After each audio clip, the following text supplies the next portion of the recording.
Your personality is a problem. Yeah, it's a real problem, actually. Yeah. Yeah, it's always been a problem. Matter of fact, I've been telling you that.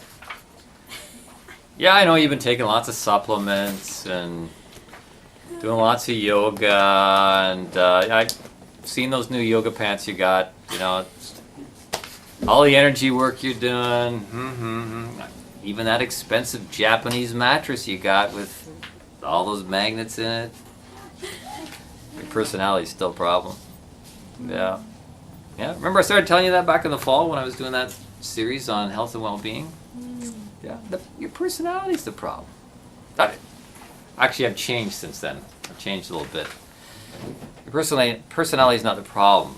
It's actually the root of all evil. Okay? Yeah. Yeah. All of you here. Your personality is the root of all evil. Yeah. Isn't that good news? Now you know you can do something about the evil in the world. Yeah. And it all starts with you. Well, good evening, everyone. And welcome to tonight's Spiritual Science Talk on, yes, your personality as the root of all evil. Understanding your temperaments. Yes. History shows us that there's been a long-standing interest in understanding human personality. Yes. Even in this age of information we've got now, understanding ourselves, having self-knowledge, is still some of the most important but hard to obtain knowledge. So through the ages, humanity has developed different windows, you might call, different modalities to understand ourselves.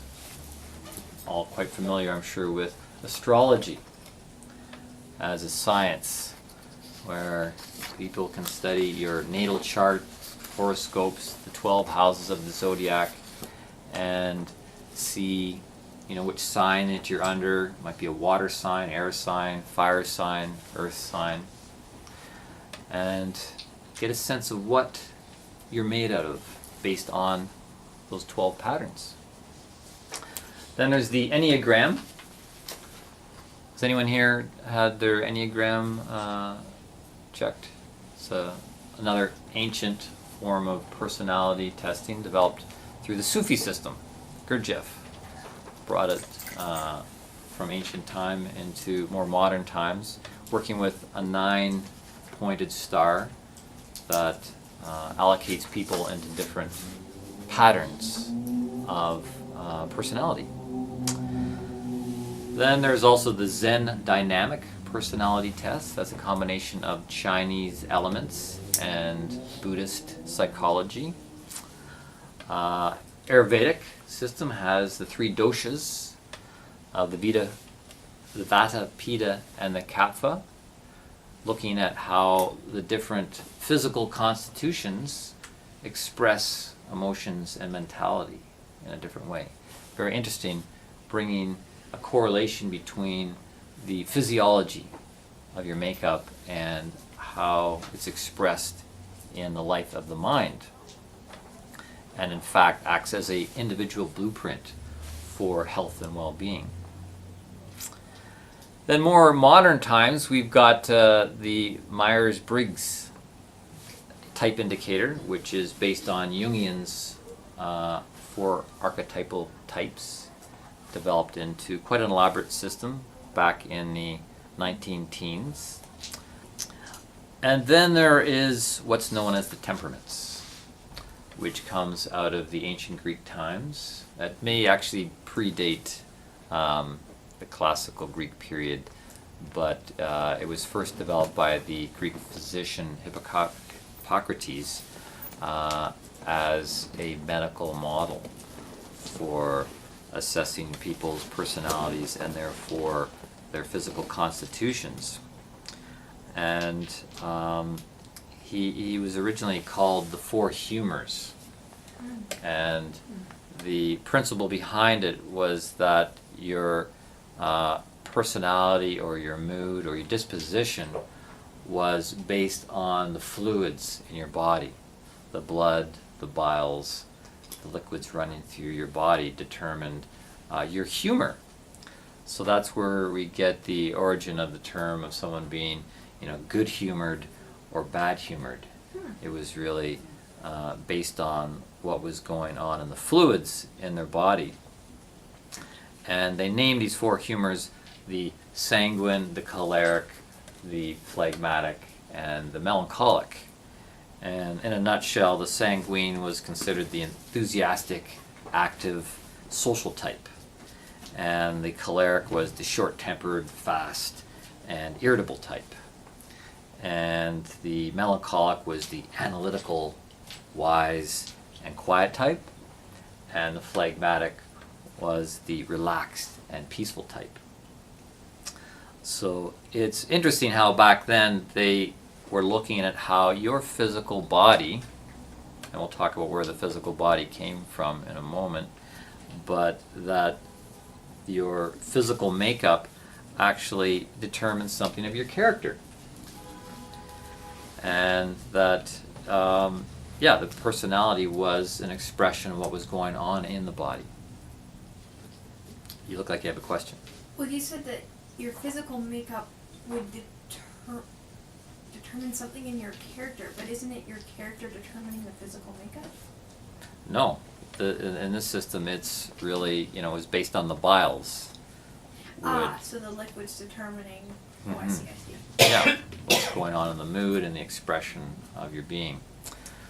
But that view is a little bit limited because, back in the Greek period, and even more so in the Roman period, the consciousness of humanity was looking really much more at the material aspect of life. They're really, in some ways, turning away from a spiritual understanding and really trying to reduce things down to, how things work mechanically and physically. And so you could say, in a sense, that perspective has lost some of its spiritual veracity. So bringing back temperaments today, it's actually been brought back by a modern initiate, someone who developed the Waldorf school system and initially brought it into their perspective of looking at children. And that was Rudolf Steiner, who, based on his own spiritual science research and his own clairvoyance, is able to add something of a spiritual perspective to this whole thing of personality and the Four Temperaments. And in doing that, he maintains some of the older idea of how everything is made up of the four elements. Right? Everything that we experience in this physical world is made up of either earth, water, air, or fire. The four classical Greek elements. And that translates into things that are solid, things that are liquid, things that are gaseous, or things that are warmth producing. Earth, water, air, and fire. And that each of these elements have their own character. You could say each of these elements, in a way, have their own personality and operate in a completely different way from the others. So, for example, if you think of fire, fire is something that goes upward, right? It goes up and it goes out. So it's kind of extroverted in its personality. Same with air. Air moves, it tends to expand and go up, especially if it's associated to warmth. As opposed to the other two elements, which are more introverted. You have water. If you took water from your glass, it's not going to float up, it's going to run down. And same with earth. If you drop something that's solid, it's going to fall down. So it's kind of more those two are the kind of the more introverted personalities of the four elements. And you can see how these four elements play out in the four seasons of the year, right? So At this time of year, it's springtime, and it's associated to the element of air. There's new things in the air. There's new things that are springing up. In the summer, what would be the element? Fire, yes. Get into the heat. The sun is the strongest. Then in the fall, it's earth. Yes, things are falling back down to the earth. The gravity is pulling it down. And then in the winter is the season of water. Everything is drawn down into the earth. And so there's an association between the four elements and the four temperaments. And I put this up on the whiteboard there. So we can see that the choleric is connected to the fire element, up and out, more extroverted. The sanguine is connected to the air element. Then the phlegmatic is connected to the water element, and the melancholic connected to the earth element. So it's really interesting to see, in the big scheme of things, there's a correlation between the microcosm and the macrocosm. We see in the macrocosm how the four elements work in the four seasons. They're playing out. And then likewise, we as human beings also have the four elements working in us. We are microcosms. We are mini-scale models of the macrocosm. And through the grand march of time, there has been this moving from the macrocosm and the formative creative work of the elements moving inward, giving rise to the different realms upon this world, this planet. We have the earth element, we have the water element, we have the air element, and we have the heat or the thermal element. They're there on the outside of us, and they have worked towards the inside in creating us, as well as every other form of nature that's on the planet. So we have the mineral kingdom. The mineral kingdom is made up of the earth element, right? So you could say that the mineral kingdom is the embodiment of the earth element, and that the water element and the air element and the fire element are on the outside of the mineral kingdom. How does it work with the plant kingdom? The plant kingdom has embodied earth, and they've embodied water. So they've brought earth and water on the inside. But on the outside of a plant remains the air, the gases, and the warmth of the sun, the light, the heat. We move up to the next level, animals. Animals embody the mineral kingdom in their physical body. The animals embody liquids, right? They've got fluids running through them like a plant. So animals have that plant level as part of them. And then animals have embodied this function with the gases. They've developed lung capacities to actually take gases into the body.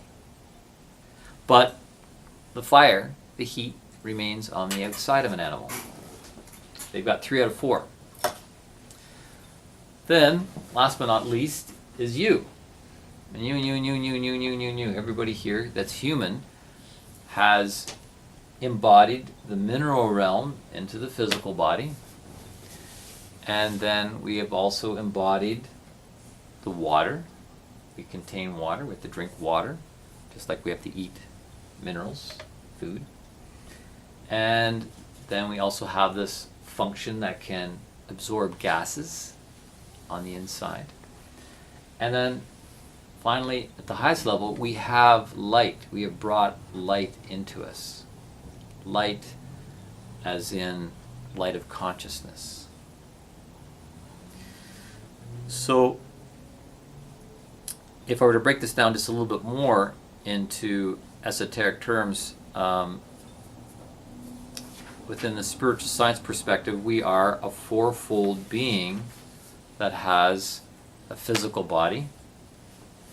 Any debate about that? You got a physical body. And then we have a fluid body, which is known as the etheric body, or the ether body. This is the thing that gives life to the physical body. It's like the plant body. The plant is a living, growing, reproducing thing, and the etheric body in us makes our physical body a living, growing, reproducing thing. But that's not all. We've got then also what's known as the astral body, connected to the air element, but in the greater sense of the air, it's actually connected to the atmosphere, it's connected to the starry realm. So the astral body is, you could say, made out of star substance. It's a subtle body that's made out of star substance, and it's the thing that gives us this self-awareness, this sentient nature that's similar to the animals, because the animals have the astral body. So they have this self-awareness to a certain level, and a lot of that comes in through the nervous system and the senses. And then this fourth thing, this fourth body, this fourth part of the fourfold human is what's sometimes known as the ego, or the self, or the I am presence. It is what is spirit. It is the part that's considered the spiritual nature of the human being. And so, just to go through these four bodies one more time, in the Sanskrit, the physical body is known as the Annamaya Kosha. Kosha means body, and the Annamaya, Maya means made of, and Anna means food or matter. So in Sanskrit, the Annamaya Kosha means the body that's made of food or matter. In the etheric body, that body actually connects to the physical body through the fluids. Like I said, it's connected to the fluid realm. So we have the ether body connected to the fluids, and the astral body, as I mentioned, connected to the nervous system and the senses. And then finally, this self, the spiritual nature, that is really our true essence, is connected through the warmth in the blood, right? It's the fire part of us. The self is the fire part of us, and it connects to the physical body through the warmth that's in the blood. That's why over the grand parade through time that we've evolved through a mineral nature, a plant nature, cold-blooded animals, warm-blooded animals, to have this human vehicle, warm-blooded, that allows this fire essence of spirit to alight within the physical body. So I know that I'm kind of going through this build-up of a picture here to give you some concepts and terminology that will make it easier to understand temperaments. Because when we ask the question, well, where does the temperament arise from? Where does your personality arise from? Well, it's really from two directions. It's the result of two things happening at once. There's first of all the ascent from the ground up, where matter has evolved into form, the form that's sitting there on the chairs, sitting on the floor. And then there's also been a descent of something coming down. We could call that the consciousness that inhabits the form. And out of the combination of these two directions, the ascent of form and the descent of spirit, consciousness into the form, boom. The result of that marriage, if you will, is the expression of your individual personality. So in terms of the four bodies, you could say that the coming up, the descent up is the physical body and the etheric body, right? Because we said that matter and water, they go that way. They're subject to gravity. And then gas and fire, they go up. So they're coming from that direction.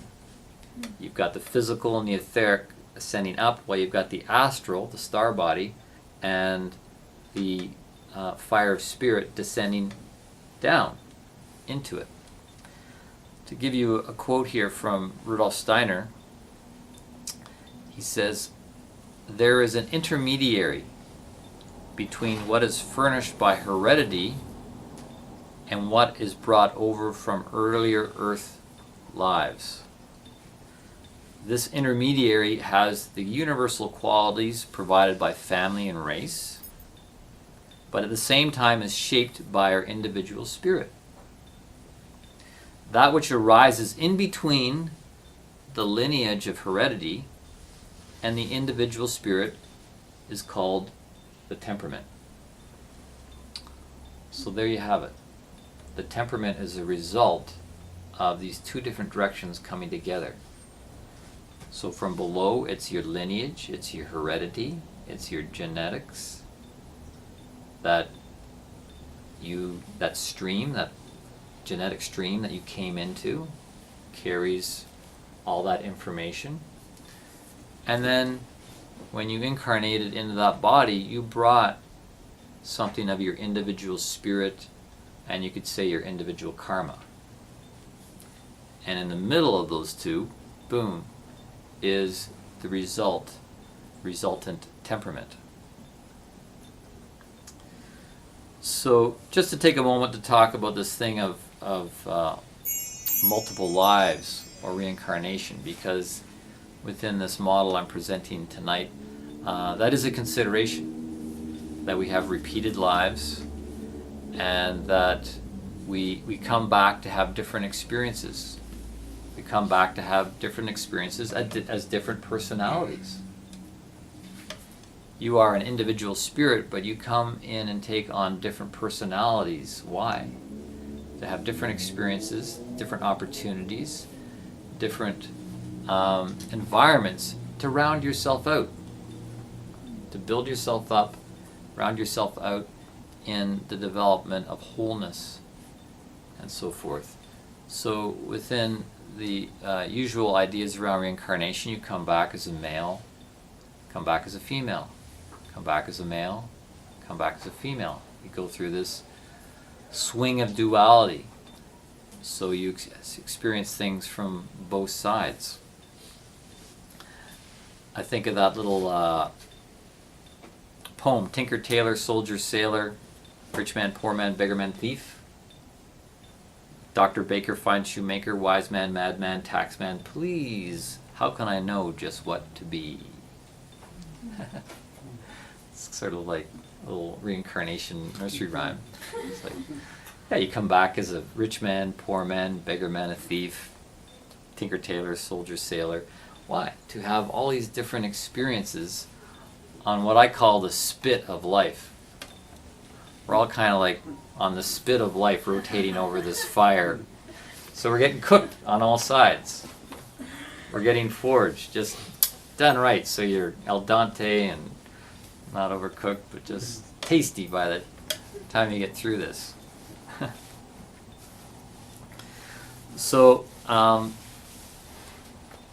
and I do want to make a little side note to this whole thing about, with reincarnation, you come back as a male, you come back as a female, because we're in this time of gender fluidity. And it's like, well, I don't want to be pigeonholed into being like just male or female. It's like, that's a little too confining. And it is confining. And the reason being is because when you come in a male body, and you pretty much have to be in either a male body or female body, at least right now. It's going to change in the future. But yeah, if you have a male physical body, your etheric body is actually the opposite. You have a female etheric body, and then your astral body, the star body, has the capacities of both. So you're kind of hermaphroditic in your astral body. And then your spirit, your essential self, has no gender at all. And that's why it's very confining to come in as an individual spirit and to go like, oh my gosh, I gotta, deal with this again. Like the men's circle we had on Monday night was called Between a Cock and a Hard Place. It's like, oh, I've got to deal with that again. I'm stuck with this third leg. Well, yeah, it is a little bit reducing down to a binary thing, but we're getting through that. We're getting through to higher levels of ourselves. We're not just identifying physically. We're not identifying as a growth being, as an etheric being. We're not even identifying just as an astral being, because an astral being is where you live in your desires and you live in your sentient experience of life. And that's dangerous too, if you're just identifying with your desires. We need to learn how to objectify our desires and transform our desires, and even ennoble and upgrade our desires. And that's part of what working on your temperament will do, is it gets you to objectify yourself and figure out how you can round out yourself so you don't have to come back on the spit of life over and over and over again. You can actually accelerate your evolution within the current incarnation by having proper information about yourself and what else is available. Yeah, a lot of this is about getting to know what else is available. So, just another point on reincarnation, because it does tie into this whole thing around temperament, is reincarnation is not, quite obviously, just about physical evolution. We have been evolving over a long, long time, and our physical nature has changed quite dramatically. And it's not just about intellectual evolution. We don't keep coming back just to get smarter and smarter and smarter. And we're not reincarnating just to become more self-aware, to become more conscious. That would not be enough either. There's another element here that needs to be understood, or we could say re-understood, for modern times, and that there is also a moral evolution that's taking place. And I'd say we have to re-understand that, because we've lost this whole idea about, what is morality. And morality is kind of a loaded word. We think, I don't know what your feelings are when you hear morality. It's kind of heavy. It's like somebody else has some kind of creed or dogma that you have to live by to become a moral being. I don't know what are better words than that, to maybe to live on a higher road ethically. But at the heart of it really is love. Is to perfect one's love, you could say, is the objective of evolving yourself as a moral being. And this whole thing of morality has kind of got pushed to the side with modern science, because modern science really is focused on matter and how matter works.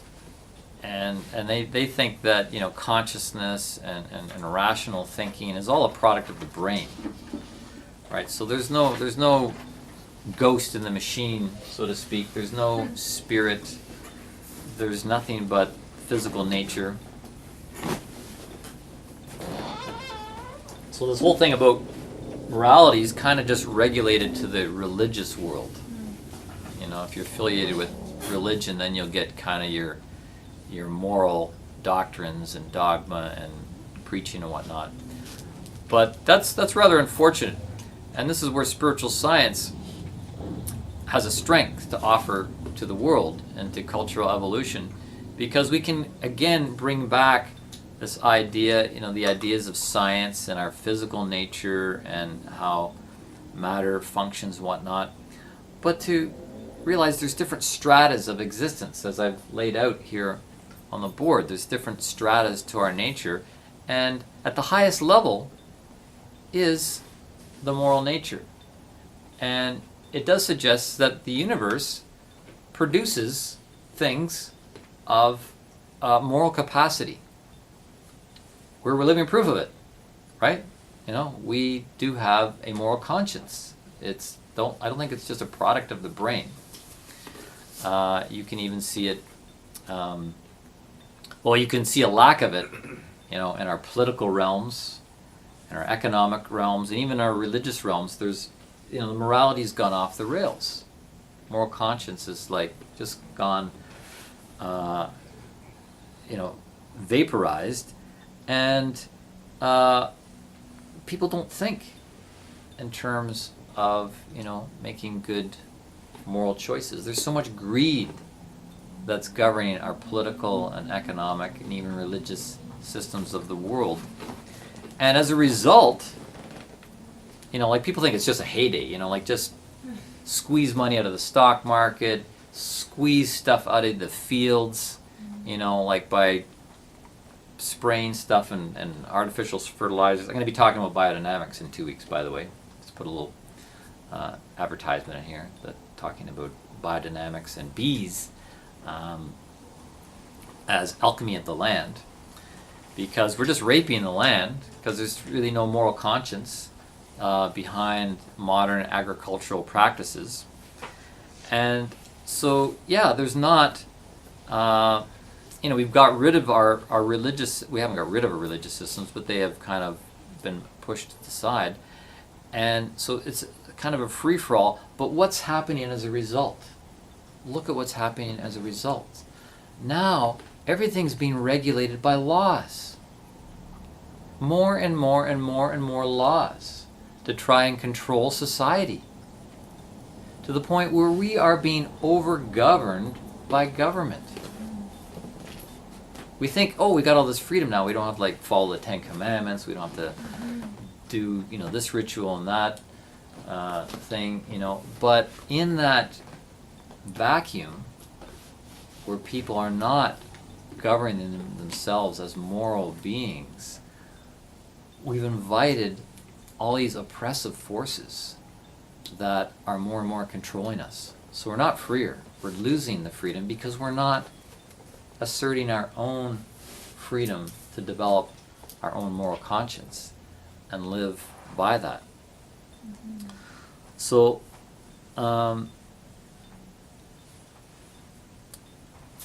where do we get back to this sense of a moral strata or plane that we have to navigate as individual beings?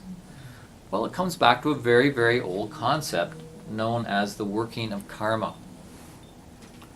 The working of karma that comes out of the oldest spiritual teachings that we have, and you can see it working its way through. It's not a popular concept in today's spirituality from what I can tell, but I'm talking about it today because I think it's important to consider that idea of karma and reincarnation, and that if we have that in our consciousness, we're going to live in a different way. The people that are out there having a free-for-all, in today's free market world, might think a little bit differently if they realize they're going to be on the receiving end of what they're putting out. That what they're choosing to do as individuals is shaping their own personal future, and they're going to have to live by, they're gonna reap what they sow. So,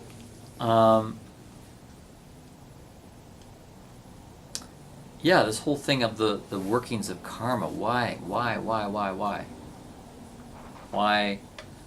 would we want to turn on our karmic radar and tune in to the messages that life can give us to guide us? Well, it's to help us to align our will with the will of the universe. And I was talking about that when I was talking about Kundalini, about how that Kundalini force within us is the will of the universe. But we have to choose freely to align our will with the higher will. And through that expression of the will, we can express the highest form of creativity. Second of all, to tune into the working of karma, it's so that we can magnify the intelligence of the universe. The universe is an intelligent organism, if you will, and that by tuning into that, we can awaken that consciousness within ourselves. By having that consciousness awakened, it's going to help us realize that there are universal laws, there's a universal will, there's a universal guidance that is there to guide us when we choose to freely tune into that. And that's not to turn us into automatons or cookie cutter products of the universe. No, it's so we can become as individual, as unique as one animal species is from another. We're obviously on this path of individuating as individuals. It's going to continue to the point where we're as unique from one another as one animal species is from one another. So awakening that intelligence within ourselves allows us to employ that creativity of will in the designing of ourselves. And third, and ultimately, by working with the workings of karma, we can come to embody the heart of the universe within ourselves. That the heart of the universe can dwell within us, and we can become the most incredible loving beings.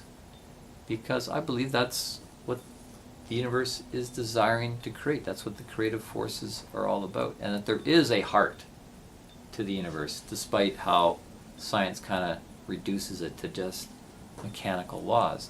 But that there is a heart. And if you really listen to your own heart, I think you'll feel through your heart the heart of the universe. It's not that hard. It takes maybe a little bit of faith. So, yes, so this thing about the workings of karma and our temperament. Let's ask the question, how is our temperament predetermined? Because in a way it is predetermined. Right? Your temperament, at least at the outset of your life, is already cast in a certain way. When you're a child, you come in with a particular disposition. And I'll talk about that in a moment. You'll see that children are quite distinctly in one of the four temperaments. And you would not want to change that. You can't change that. You can't work against the temperament that's predisposed in that child because it's predetermined. Okay, so back to my question. How is the temperament predetermined? Well, we saw earlier, temperament's a combination of the genetic lineage coming up and what you bring in as this individual spiritual being that carries your own karma. You carry karmic coding with you. And where does that karmic coding come from? The karmic coding comes from previous life. The seeds that you sowed in a previous life then bear fruit in the current life. You'll reap what you sow.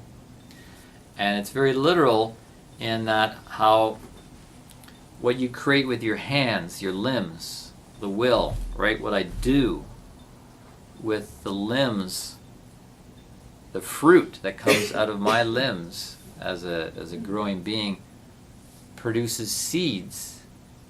And actually, determines the shape of the head in the next life. Because the head is actually like a seed.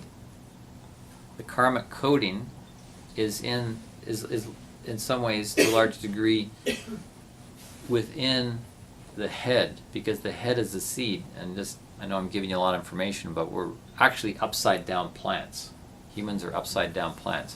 If you turned us upside down, you'd see how the head is like a seed that's planted into the earth. It grows up through the trunk and then produces fruit through the limbs, through the deeds of your actions. So yeah, your past life deeds produce seeds that became the temperament in the current life. Is that clear? Any questions? I know I've given you some big meaty pieces, but why not? You can always review it in the reruns. Yes? Yeah, I was going to ask that, but you just pointed it out. It seems that the temperaments are predetermined by either genetic or past life, so therefore, in that distinction, there wasn't anything that we can do presently once we're born, correct?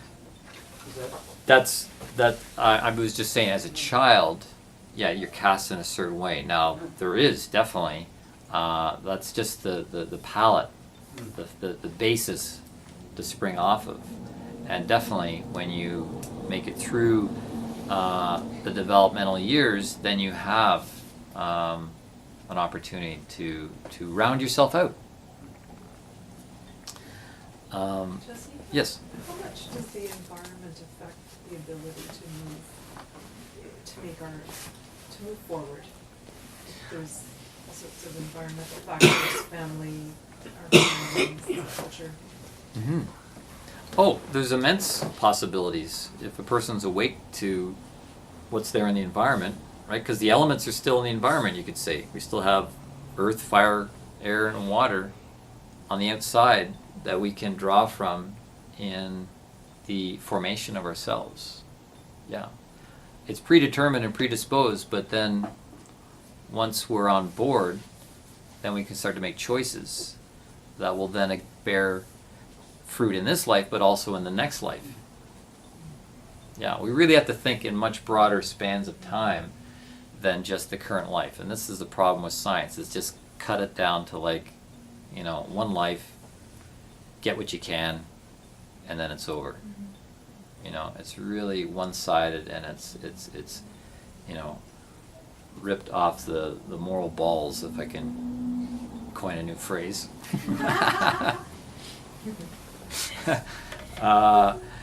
But I'll pull out this biography chart, which I like to get it from time to time, that shows the biography of one life. Here's this descent down into matter, midlife, later in life, and we die and excarnate. But it's actually part of an ongoing wave, right? This is one life, but it just goes on and on and on until you're, eventually finished, if I can use that word, finished. So you should go home and on your bedroom wall just do a wave like this and give yourself a bigger picture of what's going on than just thinking, I might die tomorrow, I might die when I'm 80 or 90, and that's it. It's like, no. Sow seeds today for the rest of this life, however long it is, but then for the next life and the next life and the next life. Like, we have such power as creator beings. So I also wanted to point out these earlier phases. You were asking about, how the predisposed temperament works. So we're born, the first 7 years is the physical body growing. The physical body grows the most in the first 7 years. So that's the focus, is the physical body in these first 7 years. 7 to 14 is then, the focus is on the etheric body, the plant body, the life body. And you could say that in these first 7 years, you're still in the etheric womb of your parents. you've come out of the physical womb, but you're still in the etheric womb in the first 7 years. So in the next 7 years, you're actually developing your own etheric body, and you're starting to cut the cords with your parents, etherically speaking, and develop your own forces. Then that blooms. You can see how this etheric body, the plant body, blooms at age 14 with the blooming of your sexual organs. The capacity to reproduce the way a plant can reproduce. The blooming of the breasts and the testicles, and so forth. Then from 14 to 21 is the astral body, the star body, which is also connected to the animals. That's why the zodiac is the zodiac. It's the house of animals, and you're developing your animal nature, desires, and a connection to the world through the senses. You're starting to look out more. You're becoming more of a social creature. And then at 21 is when the spirit should alight within these other bodies. Kind of like a sword going into a scabbard. Right? You've got the physical, the etheric, and the astral, and then the self, the spirit, comes in like a sword into the scabbard. Or kind of like those Ukrainian dolls. You know, you've got the physical one at the beginning, and then the etheric around that, and the astral around that, and then your spiritual nature lands in that. Ideally, at 21, you come in and you can start to direct your life from the inside out, and that's when you can start to make free will choices and really exercise your powers as a creator being. And and start to work with your temperament, because in those first 21 years you're going to realize, I'm kind of this way, and I'm a little lopsided, and because the social realm will mirror back to you things about yourself. They'll provide information, and you'll go, I'm a little too choleric, I'm a little too sanguine, I'm a little too phlegmatic, I'm a little too melancholic, or I'm not choleric enough, or I'm not phlegmatic enough, or I'm not sanguine enough, or I'm not melancholic enough. So let's start to talk about the temperaments and what they look like. I know it's only taken me an hour to get there, but that's kind of the way I work, isn't it? The best half is always the second half in these talks, so you can just go ahead and just fast forward. It's too late, isn't it? Intro is important. Should have said that at the beginning. Intro is important. It is I think important. so, too. Yes. Yeah. So in terms of temperaments, the four temperaments, none of them are best. Let me just say that at the beginning. It's not like, I hope I'm this. Oh yeah, I want to be like a cleric. Yeah, that's kind of like where the action is. No. They're all needed as kind of like things on the creative palette to work from. And ideally, we want to be balanced. When you come in childhood, you have a main predominant one. And then there's kind of a secondary one that plays in. And then the other two are more in the background. So using myself as an example, I was a very melancholic child. I'm a melancholic primarily. I've got the build of a melancholic. I've got the mentality of melancholic. Melancholics are, the introverted type. They like quiet. They like to be alone. They enjoy being alone with their own thoughts, or just observing, very detached and analytically. Because they like to be in their thoughts, in their inner world. And I was like that as a child. I would sit there, be very quiet, and people used to actually come up to me and they'd go, "Are you okay?" It's like, I'm just wonderful. I'm just enjoying what's going on. I'm just watching and thinking and remembering, and this, and I'd be like this, like not smiling. Like melancholics aren't generally smiling, and just like kind of have droopy heads and this, and people come up and they go, "Are you all right?" Yeah, don't bother me. I'm quite fine. I'm not all right now. Thank you. And then my secondary temperament was sanguine, which is quite opposite. That's air, right? You know, the melancholic's earth, really like kind of down and connected to the heaviness of the earth, where the sanguine is connected to the air. And there'd be things where like a switch would get flicked and I'd be like, whoa, way out there. And it's like Jekyll and Hyde, like I would just be talking and they couldn't shut me up and I'd be running around, I'd be a complete nuisance, and they're like wishing they could just put the Jack in the Box back in the box and close it. And I can remember distinctly, you know, like I remember going, when they took me to Sunday school, first time, I don't know, I was like maybe 6 or something like that, and I was like in the Sunday school room and I was just sitting by the window and the teacher kept coming over and like trying to, you know, you okay, you know, like what's wrong, come like join the rest of us. I was just like a stone. I just but the next Sunday when I was like made up my mind, okay, you know, this is going to be a regular thing, okay, so I might as well get into it. I was like, oh yeah, like pulling the books out and pulling the girl's hair, and it's you know, like a maniac. So, and there was no in between either. It was just like the switch would go on and off.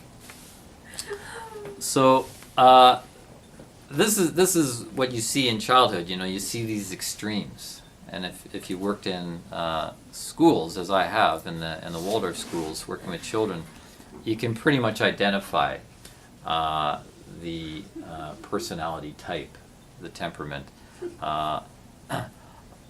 Partly by their build, because there is something of the constitutional aspect, but then by the way they act. So let's look a little bit at what people are like when one temperament is predominant. So starting with the choleric, and that's connected to the fire element. So obviously they're more extroverted, and the member that they're connected to is the ego. So there's a lot of ego in the choleric, and you could say the blood dominates, right? Because the ego actually rests in the warmth of the blood. And so you could say the blood dominates, and that's why they're hot-headed.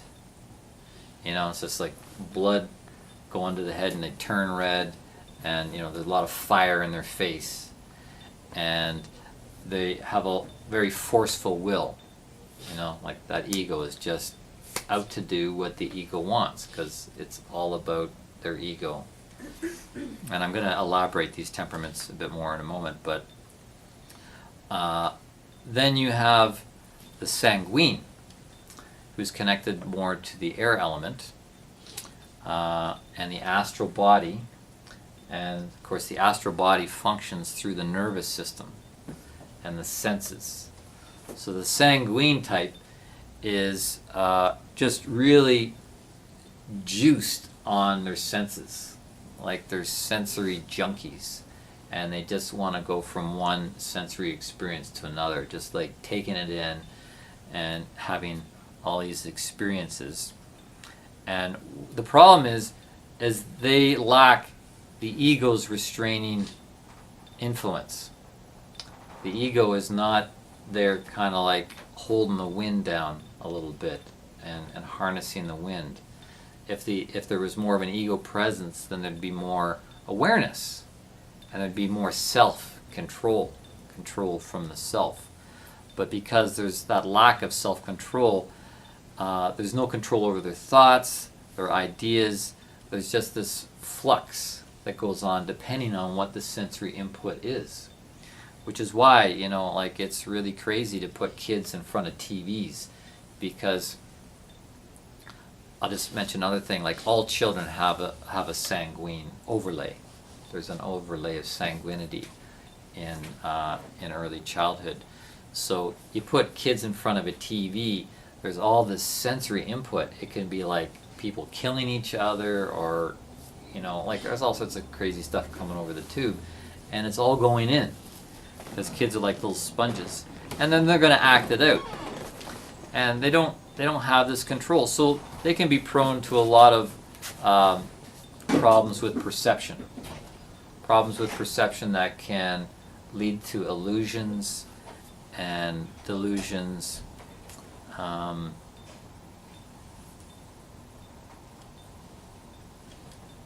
And lack of discernment. So, moving on to the next one, the phlegmatic. The phlegmatic is more connected to the etheric body, right? That's the fluid body. And they're more connected to their glands, right? Because the fluid's running through the glands. And so they're much more introverted. They're much more preoccupied with internal processes, both on a physical level and on a emotional and soul level. And when they're out of balance, they're actually lacking outer stimulation. They're not really taking in things from the outside. They're not so interested in that. They're kind of buffered to the outside world. They're lacking the astral activity of color and tone and the variety of things that can come in through the senses that stimulate soul life. So a phlegmatic who's got that as the predominant, they can be a little bit dull and kind of disconnected from the excitement of life.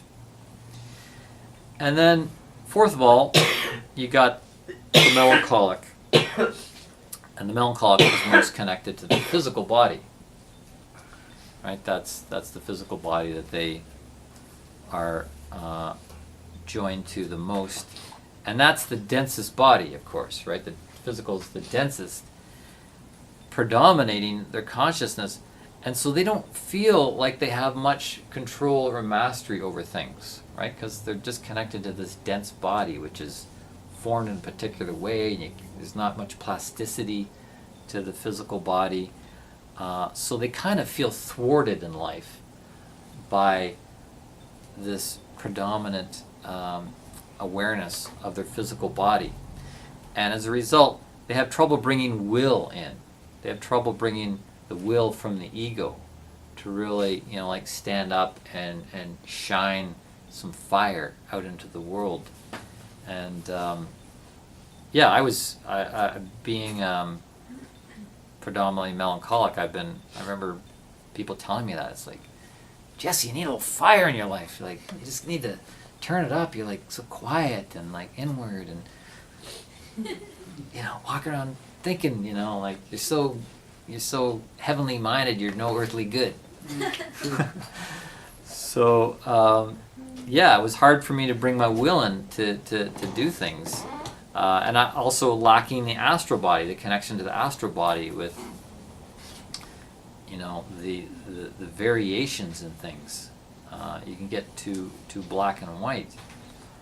And also there's a resistance to the etheric body, this life body. And when you don't have a connection to the etheric body, you're not connected to that sense of well-being. Right? The etheric body, when you feel held and buffered and contained within your etheric body, there's a sense of well-being and being held there. It's like your own etheric womb. Well, the melancholic, they're outside of that etheric womb. So they don't have that sense of well-being. And so as a result, they experience a lot of pain in life. They're the ones that really experience the most pain and despondency. They don't feel happy and a sense of well-being. So just to recap that a little bit, I'm going to take a piece here that Rudolf Steiner put in one of his books about temperaments. What is the lesser and greater dangers of being too predisposed to one of these temperaments? Which is why you want to change. You want to change yourself when you can. Because if you're a choleric, the lesser danger is that you will not learn to control your anger into adulthood. We all talk about children losing their temper. Temper, don't lose your temper, right? That's usually the choleric children that lose their temper and they have a temper tantrum, right? So it's a danger that they may not learn how to control their temper and their anger into adulthood. The greater danger for a choleric is that they are really acting out of their own egotism as an adult, and they become very single-minded about what their ego wants. And as a result, they become like a bull in a china shop. Will just do anything to get and satisfy their own egotistical wants. With a sanguine, our airy sanguine friend, the lesser danger is that they become kind of flighty and flaky and, not particularly well grounded. The greater danger for a sanguine is that they develop kind of a chronic mania that's induced by a constant stream of sensations from the outer world. They just live off of constant sensations coming in through the senses, just exciting their astral body. And that becomes kind of this chronic mania. For the phlegmatic, the watery phlegmatic, the lesser danger is that they develop an apathy towards the outer world. They're not connected to it. They really don't care. They don't have much interest in what's going on. They're more interested in, what's going on inside of them, where their next meal is coming from, how good and tasty it's going to be. The greater danger for phlegmatic is they develop this dull-wittedness and kind of an idiocy. Steiner calls it an idiocy, where they're just not exercising their intelligence to the degree that they could be. They're really just going more on how their body's functioning, right? They're connected to the glandular system, so it's like, oh, I'm feeling hungry now, better, that's the cue, got to get something to eat. Oh, I'm feeling tired now, it's time to go to bed. Now it's sunny outside, I'm going to go out. Oh, it's starting to rain, I'm going to come back in. It's, really not a lot going on other than it's like how they're being guided by the environment. And then the melancholic, the lesser danger, is they develop an insensitivity to anything other than their own personal experience, because they're really wrapped up in their own suffering, their own pain. And they might be suffering because of things out in the world, but they take it on as their own suffering. And that's all that matters, is that they're with their suffering. And they don't really feel like they can do much to change other people's suffering because they haven't been able to change their own suffering. The greater danger, I don't really understand. I'm not sure what the word was in the original German for Steiner, but he said the greater danger for melancholics is insanity. So maybe he's right. I have been insane a couple of times in my life, and lived to tell this story. Came back from over the edge, as it were, and yeah, I don't really understand what he means by that, but that's what he says. I think somehow you can just be out of your mind. You're just not really in yourself because of this predominant melancholic temperament. In the second half, want to illustrate these things a bit more, so you can come to a greater self-awareness of how you're configured with these four temperaments, which is a result of how you're configured with the four members: physical, etheric, astral, and the ego, the self. And what you might, and how, not only you, but of course the people you know, the people you have to deal with on a day-by-day basis, and a little bit about how these can be changed.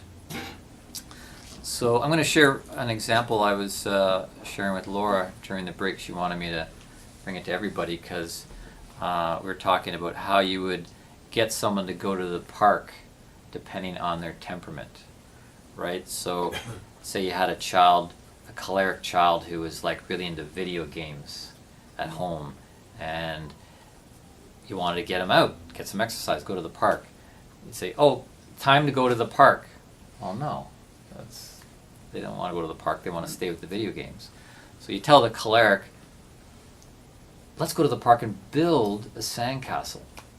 Ah, okay, something to do, something to put the will into, you know. So that would motivate a choleric.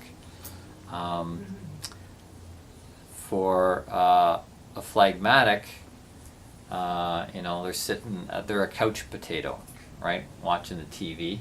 You're laughing. I just told her she's got the build of a phlegmatic. And yeah, they're the consummate couch potatoes. That's one on this couch. So yeah, there you go. She's on the couch. Yeah. Would you like to lie down? So you tell the phlegmatic, you know, it's time to go to the park. Well, no, they're watching TV. They're comfortable on the couch. It's like, let's go to the park. We'll get a hot dog, and we can swing on the swings. Okay, so they like that. You know, like they can sit. They can get a hot dog, and they can sit down again somewhere on the swing and just rock back and forth. So water likes rhythm. So the phlegmatic would like the swing, and the melancholic, you know, they have difficulty moving their bodies, you know, because it's heavy. Like even though, you know, I have a melancholic build, which is kind of on the thinner, bony side, and it's not a heavy body.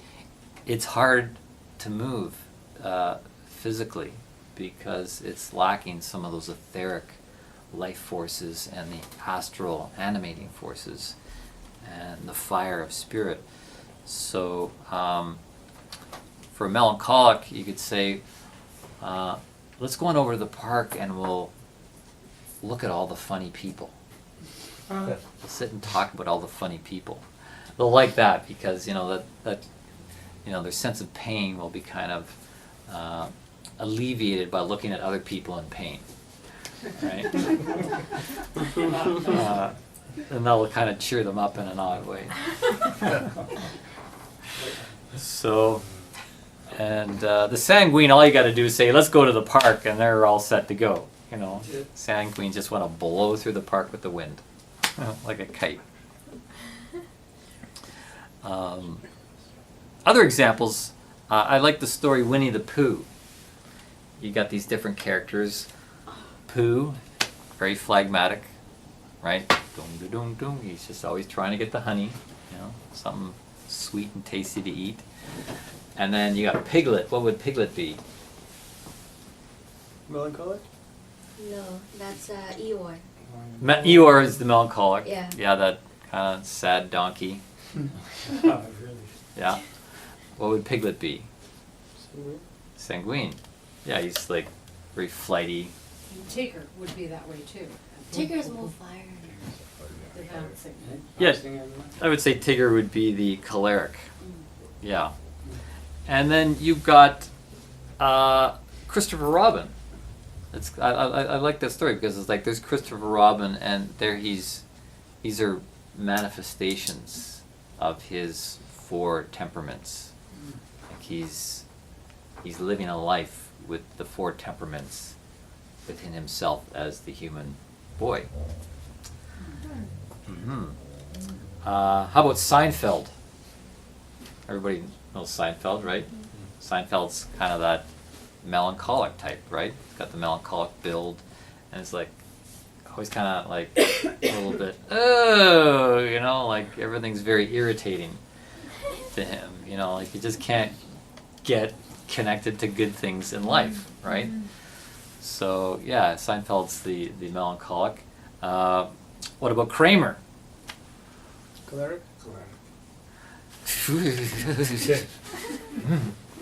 he's Yeah, he could be choleric, but I think of him more as the sanguine. He's like, no, always all over the place, Jerry, you know. George, definitely the phlegmatic. He's got the phlegmatic build, and that leaves Julie as the choleric. She's kind of like a bit more grounded in the self, you know. She's sort of like the normal one amongst them, if you can call that. What's that? Is it Elaine, you mean? Elaine. Oh, Elaine, excuse me. Yeah. Elaine. Thank you. Elaine is kind of holds them together as the choleric. They all kind of gather around the flame of Elaine.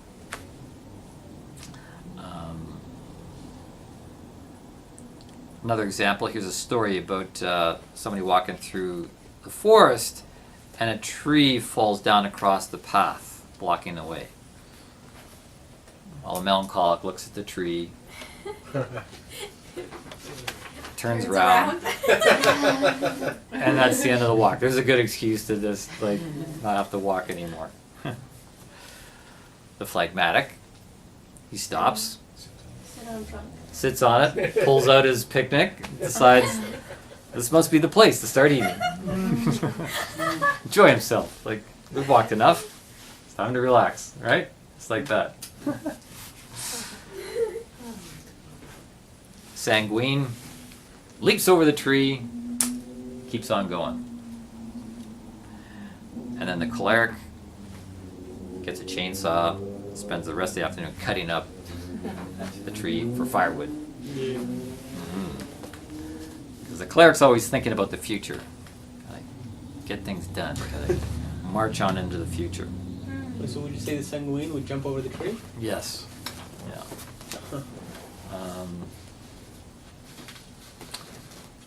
Few other little points around the temperaments, and I'm going to do a little dramatization. With the phases, every infant is phlegmatic, right? I mean, they're just connected to their metabolism and the glands growing and reproducing. So that first 7 years, there's an overlay of phlegmatism with everybody. And likewise, from 7 to 14, there's an overlay of sanguinity, right? The air of the astral body is coming in, and so there's this airy movement, this desire to take flight. You know, children between 7 and 14, they have that light gait as they move about, they skip about. Then you get into the teens, and of course that's 14 to 21, leading up to the embodiment of the fire self, and so that would be the choleric stage. There's this choleric aspect that overlays the teen years. And then you get into adulthood, the phases of adulthood where you're deepest into matter, you're deepest into the world. So as an adult, you're carrying the weight of the world. So there's this melancholic overlay. You have to be responsible, you have to think about what you're doing, you have to be watching out, and it's just like a lot of weight that you carry, and you feel that. And then finally, in the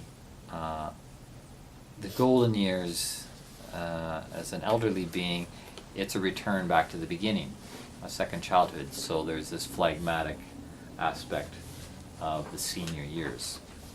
Foods for the temperaments. The choleric, of course, just wants to eat lots of food. They like spicy food, things that feed the fire. They can handle a lot of food. They've got that constitution that can consume a lot and needs a lot, but that can get out of balance. It can be too much animal energy, if they're eating like a lot of meat and things like that. So they really need to be given more raw foods, raw vegetables, and so forth. The sanguine, who's in the air, they will want like sugar to fuel them, to give them that quick fix, that quick charge to the senses.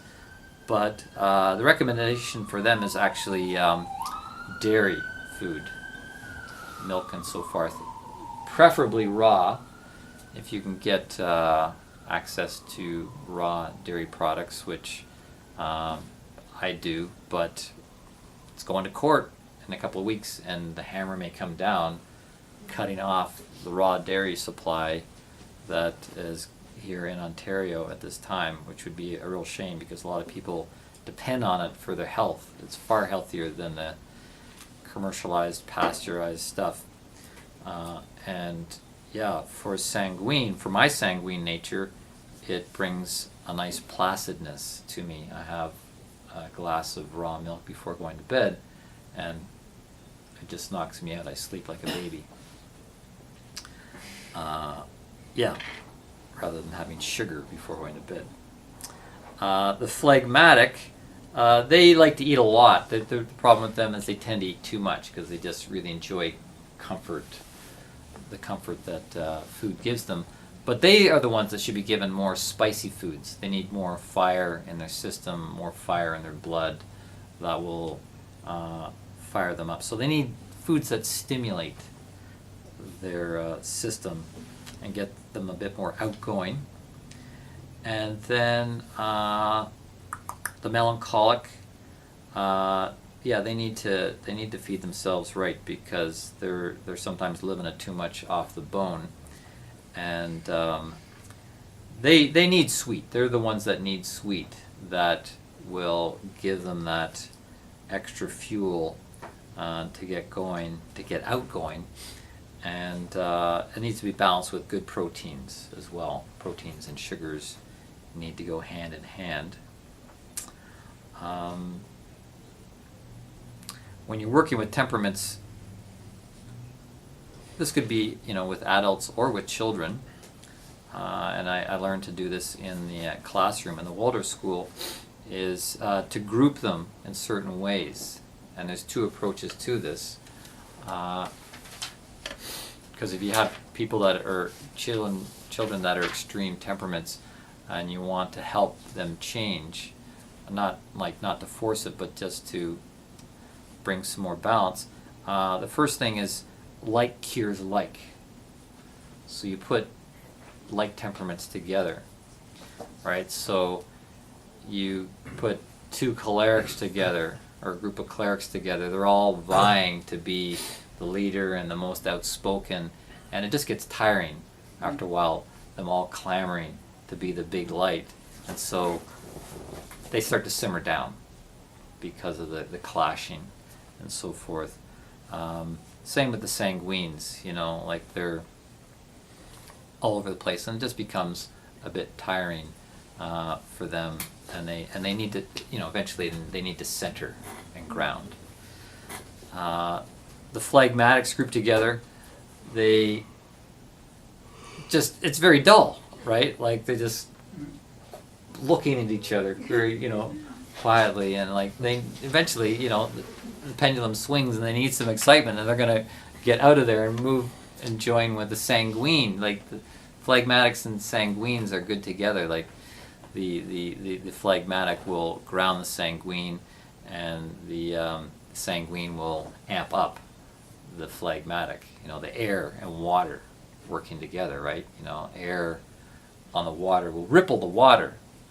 As long as the sanguine doesn't ripple it too much, then, the phlegmatic may react to that. It's like, get that wind out of my face, right? If the phlegmatic likewise cannot respond to the invitations of the sanguine airiness, then the sanguine will just drift off and go elsewhere. Likewise, the sanguine and the choleric go well together because the choleric wants to be out front. They want to be the flaming fire, but they need to be fueled. They need to be fueled, and the sanguine will be there, like at the side, like giving suggestions, like, "Hey, let's do this. Hey, let's go. Let's go to the store after school." It's like, okay, everybody, we're going to the store after school. You know, that's what the cleric, he'll take that idea, he'll claim it as his own, but it came from the sanguine. It's just like they're the side generating the ideas, you know. Yeah, let's go to get candy, and then we're going to the park. And then we're going to the park. We're going to the store to get candy, and then we're going to the park. Everybody, you know. So those two work all together. Yeah, the fire needs to be fueled by something. And then lastly, if you put the melancholics together, you know, it's like Dark Side of the Moon. Yeah, let's be crying. Right, you know, they're just looking at, they're not pretty to look at, you know, like they've got often like just sallow eyes and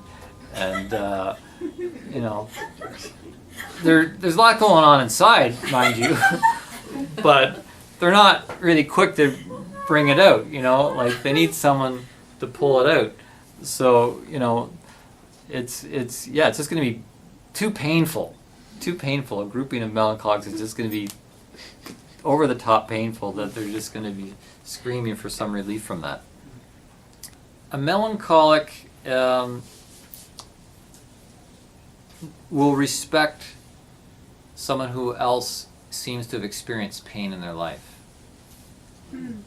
So if like a teacher, for example, when they work with melancholic children, they have to offer, you know, some warmth and empathy to how the child feels, and share in that, and maybe even express some of their own frustration around things. The melancholic will really love that when they feel like someone is on the same page as them. They will feel understood.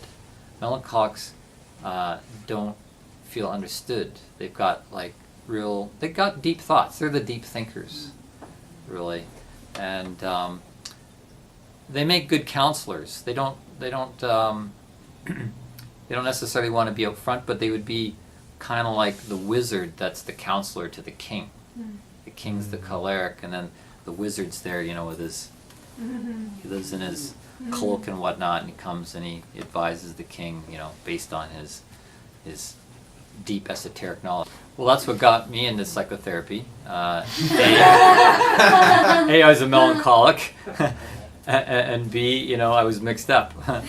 So, well, originally I was mixed up in the wrong relationship, so I went for relationship counseling, and then I realized it wasn't the relationship that was mixed up, it was me. Dealing with me was enough. But you would want Tried to get out of the relationship. Didn't help, but helped me get out. Yes, sorry. Oh, what you're saying? You'd want to be pretty mixed up psychotherapist, because if you have someone who hasn't gone through anything in their life, how can they help you? Yeah, well, it's true. People who've gone through addiction and whatnot, then they come out and they become addiction counselors, and sure, you have to have some experience. You can't be a by-the-book therapist. You're not going to have the capacity for empathy. You know, to have empathy, you have to have a wide range of feeling within yourself, so you can go where that person is. Yeah. I have a lot of classmates.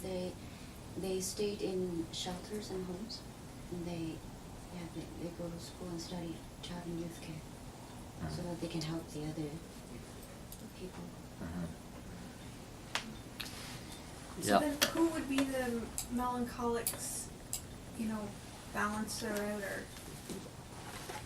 or Well, phlegmatic is two in themselves, although they are also like a descending, or like they're of the ground, right? They're like a more of the ground. yeah, they're side. close. The water and earth are close together, and they have that gravity, so they can have good conversations, because you know, melancholic's not going to want to have a conversation with a flighty sanguine. Yeah. They want, you know, the Real. rhythm of a phlegmatic. You know, Real conversation. phlegmatic will speak slowly, and you know, they will ponder before they think, Right. and so yeah, Closest to them. yeah. So the phlegmatic and melancholic, they're together, and then the sanguine and choleric will work well together. You know, like to actually perform functions well together. But in a group, you want all of them. Ideally, you want all of them, and that's part of the problem. Like, a lot of groups don't understand that they're made up of different temperaments, and they need to appreciate, that this person is phlegmatic and they want to be a farmer, right? Like the guy I get the raw milk from, he's a phlegmatic. He's got the build of a phlegmatic, he's got the temperament, and he can milk cows twice a day, 7 days a week. Like, a sanguine's not going to be able to do that. They're going to be squirting the milk out at each other in the second day, So some people are just cut out for particular professions and functions, and that really comes from their, not necessarily genetic thing, that they bring that in karmically to live that kind of life because they chose it even before they were born. And this farmer, he chose parents that were farmers, so he did choose a genetic lineage that would put him physically where he needed to be spiritually. So it's all, using myself as an example, I've had to bring out my choleric side, my fire side, myself. I just, it began in my 20s when I found I liked playing guitar. And then I became part of a spiritual group, and they had music, and it's like, well, you play guitar, why don't you play guitar and we can all sing along? It's like, oh, really? So that put me out in front, so I had to start learning to play guitar and leading people singing, and I started writing songs, and I was like, oh, okay, I can actually create something. So my choleric side, my creative choleric side came out, and it's an effort, but it's why I can do what I'm doing now. Otherwise, I just love being in my cave reading books, and I would do that 7 days a week, and I try to, but so far this week I had a men's circle here on Monday, and then this today, and then tomorrow I'm going to have the spiritual boot camp people here, and then Saturday there's a thing in alternative. So I'm having to really not only my choleric side, but engage that with my sanguine side, the social side. And what really is important is that I have a phlegmatic side. So I know how to eat properly, regularly, get rest regularly, get exercise regularly. You have to plan things. I have to train myself to relax. To train myself how to relax. Okay, time to relax now. How are you going to do it? Lie down on the couch? Yeah. I'll go into the cave and read books, So it becomes a conscious effort. But I will mention also the use of the arts is huge. We really need to re-understand and reinvent the arts as some of the most powerful tools, the most powerful weapons, if you will, that we can turn upon ourselves to further our evolution in whatever way we decide. And there are art therapists that, some of them working out of spiritual science, can look at your constitution, they can look at your personality, they can talk to you about what's going on in your life, and they determine which artistic practice would be beneficial for you. And I'm not going to tell you how that works, because it's, that would be unfair of me to oversimplify how that works. But you can kind of think about it yourself.